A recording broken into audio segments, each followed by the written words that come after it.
जय जय सत्यानन्त माधव, सत्यानन्त माधव।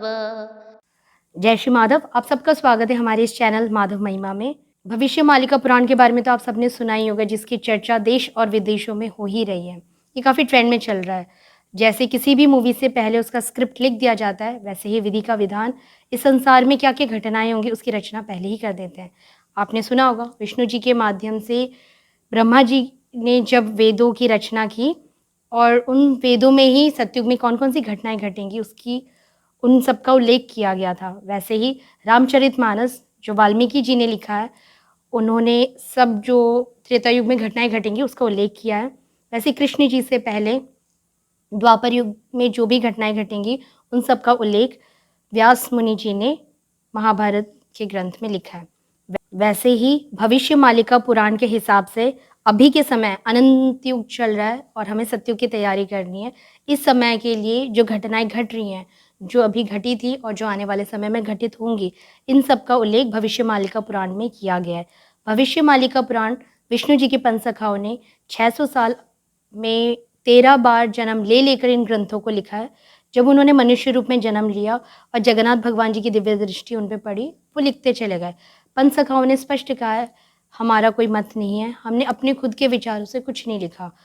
जो जगन्नाथ भगवान जी उन्हें बताते गए दिव्य दृष्टि के माध्यम से, वो लिखते गए, वो ट्रांसलेट करते गए। वैसे इसीलिए भविष्य मालिका की एक वाणी जगन्नाथ भगवान जी की ही वाणी लगती है। भविष्य मालिका पुराण भक्तों के लिए तो अमृत वाणी है, बट मलेच्छों के लिए, जो दुष्ट हैं, जो नहीं समझ पा रहे, उन सब के लिए चेतावनी है। पंच सखाओं में से एक सखा थे संत अच्युतानंद दास जी। उन्हीं के सानिध्य में परम पूज्य पंडित काशीनाथ मिश्रा जी ने 40 साल तक मालिका का अध्ययन किया और इसे गुप्त रखा गया था। इन सारे ग्रंथों को जो पंच सखाओं ने लिखा था ताम्रपत्र और ताड़ के पत्रों में, इन सबको ओडिशा के राज्य में जो जगन्नाथपुरी है, उनके म्यूज़ियम में इन्हें गुप्त रखा था। अब आप सोचिए कि इन्हें गुप्त रखने की क्या ज़रूरत थी? इसे तो समाज में प्रकाशित हो जाना चाहिए था। आपको जैसे पता है हमारे सनातन धर्म में कैसे सारे मंदिरों को तोड़ा गया, जो भी ज्ञान के स्रोत उन्हें नष्ट किया गया, जैसे तक्षशिला, नालंदा, सोमनाथ, वैसे ही जगन्नाथपुरी में भी अटैक्स होते थे, आक्रमण किए जाते थे और इन ग्रंथों को नष्ट करने की कोशिश की गई थी। लेकिन हमारे साधु संतों के संरक्षण में, उनके बलिदान और योगदान से और जगन्नाथ भगवान जी की कृपा से इन सारे ग्रंथों को सुरक्षित रखा गया। जगन्नाथ भगवान जी की प्रेरणा या आज्ञा से परम पूज्य पंडित काशीनाथ मिश्रा जी ने भविष्य मालिका पुराण का प्रचार हिंदी में किया और अब अलग-अलग भाषाओं में भी हो रहा है। हमारे देश के अलग-अलग राज्यों में पंजाबी, बंगाली, गुजराती और रशियन, जैपनीज़ अलग-अलग भाषाओं में हो रहा है, क्योंकि अब समय आ चुका है कि भविष्य मालिका पुराण का प्रचार पूरे विश्व में होना चाहिए। जैसे भविष्य मालिका पुराण में कहा गया है, पूरे विश्व के सनातन धर्म के भक्तों का एकत्रीकरण भविष्य मालिका पुराण के माध्यम से ही होगा। इसलिए हम सारे सनातन धर्म के भक्तों को इन सब से जागरूक होना चाहिए। भविष्य मालिका पुराण के अनुसार इस समय में सरल माध्यम से हम कैसे प्रभु प्राप्ति कर सकते हैं और कैसे प्रभु का अनुसरण करें, हमें तारने के लिए हमें क्या करना चाहिए। अभी जो आप चारों ओर देख रहे हैं, धर्म संस्थापना का कार्य चल रहा है। एक और संघार लीला भी चल रही है, दूसरे भक्तों का एकत्रीकरण का समय। संघार लीला जैसे प्राकृतिक आपदाएँ, बाढ़ हो गया, भूकंप हो गया और जो बीमारियाँ आ रही हैं, जो दुर्घटनाएँ घट रही हैं, ये साधारण नहीं है। ये सब कुछ माताएँ करा रही है। द्वापर युग के अंत में कृष्ण जी ने अष्टदुर्गा माताओं को ये आदेश दिया था कि कलयुग के अंत में धर्म संस्थापना का कार्य आपके माध्यम से ही होगा।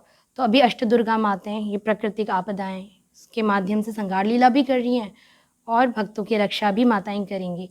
तो हमें जैसे भविष्य मालिका पुराण में कहा गया है, इन आपदाओं से हम कैसे बचाएँ? जो सनातन धर्म के वो कैसे सुरक्षित होंगे? हमें जो परम पूज्य पंडित काशीनाथ मिश्रा जी के मार्गदर्शन से पता चल रहा है कि हमें त्रिसंध्या करना चाहिए और श्रीमद् भागवत महापुराण का पठन करना चाहिए।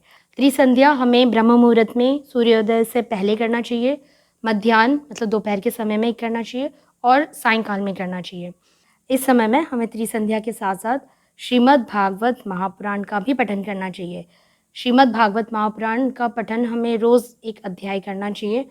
जो सामर्थ्यवान है वो ज़रूर एक-एक अध्याय स्वयं पढ़ें और जो नहीं पढ़ सकते, वो श्रवण कर सकते हैं, वो सुन सकते हैं।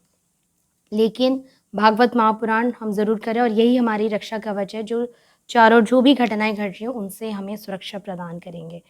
और इसके साथ साथ हम बस ये बताना चाहते हैं, त्रिसंध्या में ओमकार, गायत्री मंत्र, विष्णु जी के 10 अवतारों की स्तुति, विष्णु जी के 16 नाम का गुणगान, उनकी स्तुति, दुर्गा माधव स्तुति, माधव गीत और कल की महामंत्र होता है। तो आप इस चैनल में नीचे डिस्क्रिप्शन में परम पूज्य पंडित काशीनाथ मिश्रा जी के ऑफिशियल चैनल कल की अवतार, तो ऑफिशियल चैनल जो दिया है उस लिंक के माध्यम से आप उस चैनल में जाइए और इसके बारे में अधिक जानकारी लीजिए।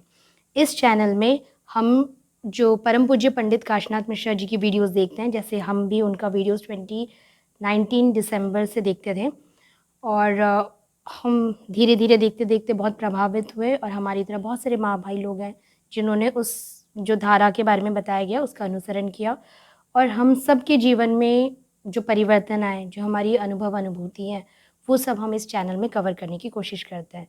हम आशा करते हैं आप सबको हमारा ये चैनल बहुत अच्छा लगेगा, प्रभावशाली लगेगा।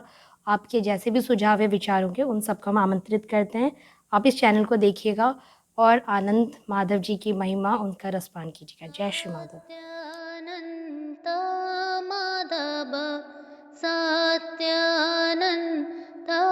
माधव सत्यानन्त माधव जय जय सत्यानन्त माधव सत्यानन्त माधव